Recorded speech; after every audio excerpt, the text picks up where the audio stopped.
Russia's most daring theater company, the fearless Russian drama company, has risen from the dead after being evicted from its premises in Moscow this winter.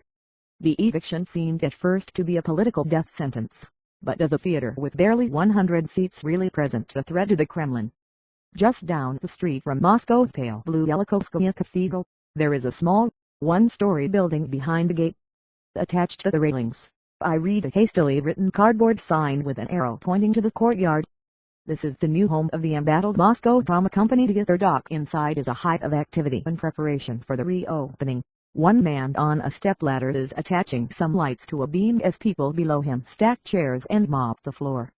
It still looks a bit like the building site, and plaster dust hangs in the air as I walk into a little side room where a young bearded man is awkwardly holding a hammer. Alexei Krychevsky, whose day job is writing for a news website, is doing his best to put up coat pegs. He is one of an army of volunteers who have come to clear rubble, lay bricks, sand and paint over the past 6 weeks. Actors, directors, students and members of the audience have all lent a hand, he says. We never went hungry because people kept bringing in sandwiches and home-cooked food. It was a great atmosphere. When the Moscow government threw Teatr Doc out of a basement in the city center where it had worked for 12 years, the homeless company appealed to its audience for help. Oleg Carlson, an architect, was one of hundreds who responded to SOS messages on Facebook.